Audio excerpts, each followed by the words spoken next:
União Europeia usa Comissão C altera lei imposto, também se foi impacto para Timor-Leste em adesão à Organização Mundial Comércio.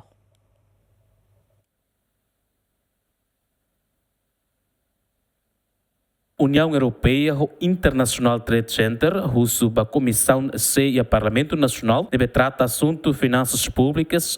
altera lei imposto, também se foi impacto negativo para Timor-Leste em adesão baseada na Organização Mundial Comércio. O presidente da Comissão C, Cedelísio Faria, União Europeia recomenda a Comissão C altera legislação balun, no nela bele foi impacto para Timor-Leste em adesão baseada na Organização Mundial Comércio. Fiscalização ia Ministério de Finanças e se halo alteração da lei IVA,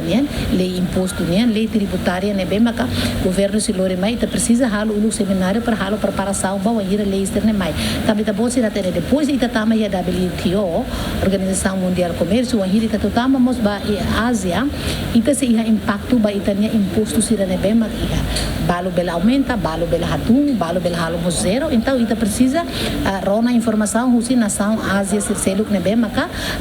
siran sa iyan experiência com a berene para ver até te baita karo ahira kar ida reduz rumah kar impacto baita ne receitas ne halo rusta ida ne ida presidente mami se organiza seminário nacional ida asira preocupamos ansa oin ao dia ia imposto ni lei barak ne bem ita tegi altera também depois de adesão no o ahira tama ia aziang ne ia buat barak mag ida se hetan benefício barak liu ia buat barak mo ida se hetan impacto kusi buasa ne também na sira suzere kata ita hare buat serne antes para ita bela antecipa ona molok ita implementa muito 100%. Lembra que antes de deputado Ciro Russi bancada posição no Parlamento Nacional mos recomenda altera lei imposto. Simão Simenes, Romaldo Neves, GMN.